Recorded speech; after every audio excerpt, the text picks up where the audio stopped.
पंडित जी, यहाँ पे जो गणेश जी का मूर्ति है वो बिना सूंड वाला है, तो इसको लेकर के क्या मान्यता है? तो गणपति उनकी इच्छा एक में भी पूरी कर सकते हैं, 7 में भी कर सकते हैं या फिर 21 में भी करें। ये गणपति की इच्छा पर निर्भर है। पंडित जी, यहाँ पे सुना गया है कि स्वास्तिक यहाँ पर उल्टा एकमात्र ऐसा मंदिर है जहाँ पे स्वास्तिक उल्टा बनाया जाता है। इसको लेकर क्या मान्यता है? क्या स्वास्तिक उल्टा बनाया जाता है? लोग बाग कान में ईयरफोन लगाते हैं और भगवान को नमस्कार करते हैं, तो ये मान्यता नहीं है। पंडित जी, यहाँ पे विवाह से और नौकरी से संबंधित भी मनोकामनाएं पूरी होती है, इसको लेकर? महाराजा सवाई जय सिंह ने जयपुर से उत्तर की ओर 365 सीढ़ी चढ़ करके पावरफुल मंत्र ऐसा कौन सा है गणेश जी का जो कि भक्तों के लिए बहुत ही फलदायक हो? तो बुधवार के दिन ऐसा क्या करना चाहिए, क्या नहीं करना चाहिए जिससे भगवान गणेश प्रसन्न हो? ऐसा है, स्वस्तिक गणपति का ही निशान होता है। इसके अंदर पूरे 27 नक्षत्र विद्यमान होते हैं और इसको बनाने से सिद्धि विनायक के नाम से जाना जाता है, यानी स्वयं शंभू के नाम से। इस नाम को लेकर क्या मान्यता है? समय पर धार्मिक प्रवृत्ति भक्त के अंदर, जनता में बहुत ज़्यादा बढ़ी हुई है। सबसे ज़्यादा नई जनरेशन के अंदर है। वो लोग दर्शन करने आते हैं, वो उनका पर्पज है, घूमने आते हैं, दर्शन करने आते हैं, वो अपना लक्ष्य लेकर के आते हैं। आज हम आ चुके हैं गढ़ गणेश मंदिर के पास और मंदिर के पुजारी जी से बात करेंगे मंदिर के इतिहास, मंदिर की मान्यता को लेकर के। जय श्री गणेश पंडित जी। जय गणेश। पंडित जी, यहाँ पे जो गणेश जी का मूर्ति है वो बिना सूंड वाला है, तो इसको लेकर के क्या मान्यता है? ऐसा है, पार्वती जी ने जिस समय पर गुफा के ऊपर गणपति का रूप बना के जो बैठाया था वो बाल रूप था। उस समय गणेश जी के सूंड नहीं थी और उनको डंके दे करके बाहर बैठाया था और वो अंदर स्नान कर रही थी। उस समय का स्वरूप हमारे यहाँ पर दर्शन होता है। पंडित जी, इनको सिद्धि विनायक के नाम से जाना जाता है, यानी स्वयं शंभू के नाम से। इस नाम को लेकर के क्या मान्यता है? ऐसा है कि जो मतलब कि आदि गणपति हैं वो मतलब कि इसी रूप के अंदर हैं। उसके बाद में फिर शिव जी से युद्ध हुआ था, फिर सर कटा था, फिर हाथी का सर लगा, तो सब जगह पर हाथी के सर वाले गणेश जी की मूर्ति स्थापित है। बाकी पूरे भारतवर्ष में सिर्फ गढ़ गणेश मंदिर के अंदर ही मतलब कि बाल रूप गणपति के दर्शन होते हैं। देखिए, ये भारत का एकमात्र ऐसा मंदिर है जो सिर्फ बिना सूंड वाला मूर्ति यहाँ पे स्थापित है।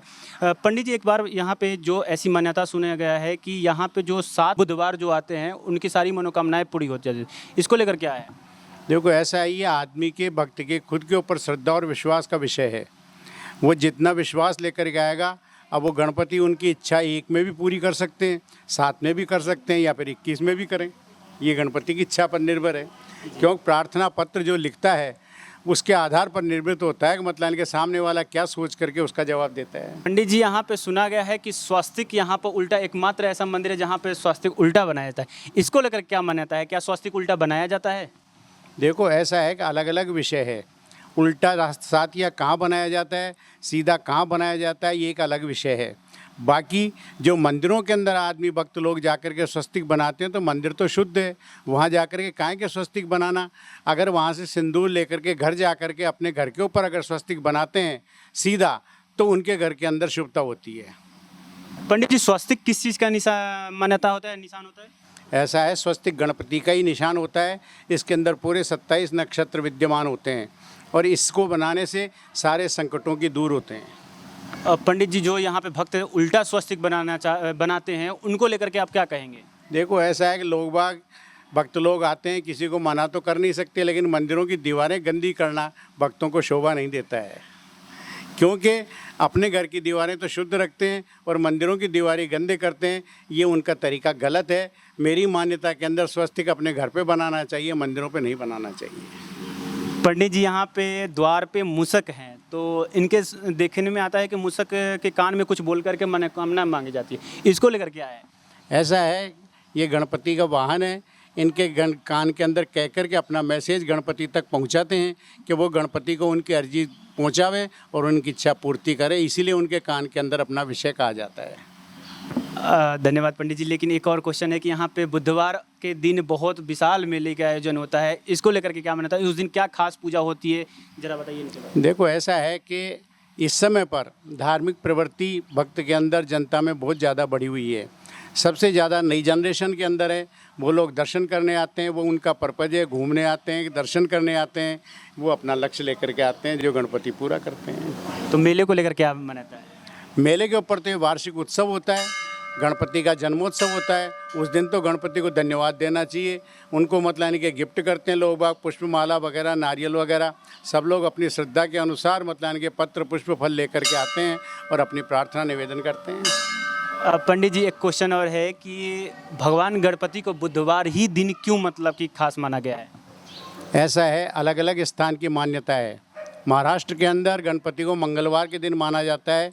भगवान गणपति को मंगलमुखी माना जाता है, इसलिए वहाँ पर मंगलवार की मान्यता है। हमारे राजस्थान के अंदर गणपति को मतलब कि बुधवार के दिन मानते हैं, ये स्थानीय प्रथा है। तो अधिकतर जगहों पर भी मतलब कि शास्त्रों में बताया कि बुधवार का दिन जो होता है गणेश जी का होता है, तो ऐसा क्यों? और कहीं महाराष्ट्र में मंगलवार का दिन, ये क्या मतलब? देखो, ऐसा है कि बुधवार को गणपति का जन्म हुआ है, इसलिए मतलब गणपति को बुधवार को यहाँ मानते हैं। बाकी वहाँ पर मंगलवार की मान्यता है, तो वहाँ मंगलवार को ही मानते हैं। सुनते हैं यहाँ के जो है लड्डू फेमस है, भगवान को लड्डू बहुत ज़्यादा प्रिय है। गणेश जी को लड्डू क्यों प्रिय है मतलब? ऐसा है कि मोदक प्रिय कहा गया है गणपति को, तो गणपति को मोदक का ही भोग लगता है। अब वो अपनी श्रद्धा अनुसार बेसन का लगावे, दाने का लगावे, मोतीचूर का लगावे, ये भक्त की श्रद्धा पर निर्भर है। पंडित जी बहुत बहुत धन्यवाद। लेकिन अब मान लीजिए कि यहाँ पर जो भक्त घूमने के लिए आते हैं, उनके लिए क्या संदेश देना चाहिए? ऐसा है, देखो कि चातुर्मास के अंदर मतलब यानी कि यहाँ पर क्या है, जंगल ही जंगल है, हरियाली हो जाती है, तो सब अपना अपना लक्ष्य लेकर के आते हैं। किसी के लक्ष्य को हम पहचान नहीं सकते। कोई दर्शन करने आता है, कोई घूमने आता है, कोई अपना पर्पज पूरा करने आता है, कई लोग गोठ मनाने आते हैं, कई लोग नाश्ता लेकर के आते हैं, वो उनकी इच्छा पर निर्भर है। जी जी पंडित जी, देखिए यहाँ पे मतलब गणेश भगवान का ये मान्यता है कि इस मंदिर में आने से सारी मनोकामनाएं पूरी होती है। पंडित जी, यहाँ पे विवाह से और नौकरी से संबंधित भी मनोकामनाएं पूरी होती है, इसको लेकर क्या है? ऐसा है कि हमारे यहाँ से तो सिद्धि पुड़िया हर विषय की दी जाती है, बस जिससे गणपति सबकी इच्छा पूरी करती है। मनोकामना शादी की भी आती है, संतान की भी आती है, व्यापार की भी आती है, हर विषय को लेकर के आती है। ऐसा तो हो नहीं सकते हम गणपति को निवेदन ना करें। आप भी अगर हमको अपनी इच्छा बताएंगे तो हम गणपति को कहेंगे। बिल्कुल पंडित जी, ऐसी कोई इच्छा है जैसे कि किसी की मनोकामना पूरी हुई है जो आप मतलब शेयर करना चाहेंगे? जैसे शादी से रिलेटेड हो या फिर जॉब से हो या फिर कोई बिजनेस पार्टनर्स कोई बनाना चाहता हो गणपति को? तो ऐसा है कि हमारे यहाँ पर तो जो भी आकर के कहता है कि महाराज मेरी मनो इच्छा पूरी हुई है, तो ठीक है, बहुत खुशी होती है हमको भी, और हम गणपति को धन्यवाद देते हैं कि महाराज बहुत बड़ी कृपा है, भक्त आया, आपने उसकी इच्छा पूरी करी, उसको सफलता दी। जी, और एक लास्ट पंडित जी कि गणेश जी का मंत्र कोई ऐसा सुना दीजिए जिससे मतलब मन मस्त हो जाए। गणपति के मंत्र तो अनेक हैं, सब सुनाए जा सकते हैं। सबसे पावरफुल मंत्र ऐसा कौन सा है गणेश जी का जो कि भक्तों के लिए बहुत ही फलदायक हो? ऐसा है, गणपति के 12 नाम हैं, उनका नित्य प्रति पाठ करने से गणपति उनकी तरफ मतलब यानी कि ध्यान देते हैं और उनकी इच्छा की पूर्ति करते हैं। लेकिन श्रद्धा और विश्वास के साथ अगर किसी पाठ को किया जाता है तो जाकर के फल मिलता है। अगर अपन चलते हुए करेंगे, लोग बाग कान में ईयरफोन लगाते हैं और भगवान को नमस्कार करते हैं, तो ये मान्यता नहीं है। मोबाइल हाथ में रहता है फिर गणपति को नमस्कार करते हैं, तो ये मान्यता नहीं है। क्योंकि आदमी को इस समय पर क्या है कि 3 चीज़ का ध्यान रखना चाहिए, स्थान का, समय का और कार्य का। किस समय पर किस स्थान पर क्या कार्य होता है, क्या कार्य नहीं होता, ये अगर भक्त समझ जाए तो बहुत बड़ी बात है। तो एक जो 12 मंत्र है गणेश जी का वो एक बार सुना दीजिए। नारदुवाच प्रणम्य शीर्षा देवं गौरी पुत्रं विनायकं भक्त्यावास स्मरे नित्यम आयु कामार्थ सिद्धये प्रथमं वक्रतुंडं च एकदन्तं द्वितीयकं तृतीयं कृष्णपिंगाक्षं गजवक्त्रं चतुर्थकं लंबोदरं पंचमं च षष्ठं विकटमेव च सप्तमं विघ्नराजेन्द्र धूम्रवर्णं तथाष्टकम्। पंडित जी, इस जो गढ़ गणेश मंदिर है इसकी स्थापना कब हुई थी और इसकी मान्यता क्या है, ये आप इतिहास बता दीजिए। ये महाराजा सवाई जयसिंह जी ने आमेर रियासत काल के अंदर अश्वमेध यज्ञ किया था। जल महल के सामने परशुराम द्वारे के अंदर, वहाँ पर अश्वमेध यज्ञ में गणपति का प्रथम पूजन हुआ था। उसके बाद में मंदिर बना, गणपति की स्थापना हुई। उसके बाद जयपुर की नींव लगी। महाराजा सवाई जयसिंह ने जयपुर से उत्तर की ओर 365 सीढ़ी चढ़ करके इस मंदिर का निर्माण किया और उसके अंदर मूर्ति को स्थापित करी। यह मूर्ति इसलिए इतना ऊपर स्थापित करी गई है कि मेरे जयपुर नगर के ऊपर इनकी दृष्टि बनी रहे और इसके अंदर रहने वाले भक्तों की सबकी मतलब यानी कि इच्छा पूर्ति बनी रहे। और मंदिर के बाहर स्वस्तिक का निशान बना हुआ है जो पूरे जयपुर से नजर आता है।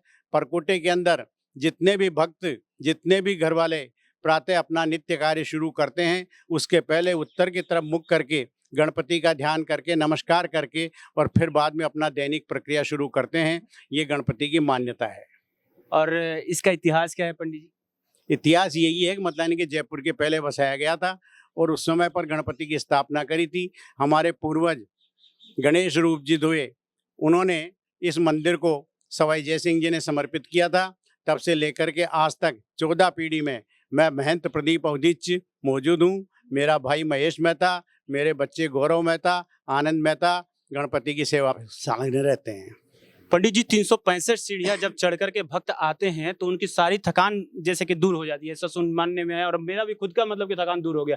तो ऐसी क्या शक्ति है भगवान गणेश मतलब? ऐसा है, 365 साल के दिन होते हैं।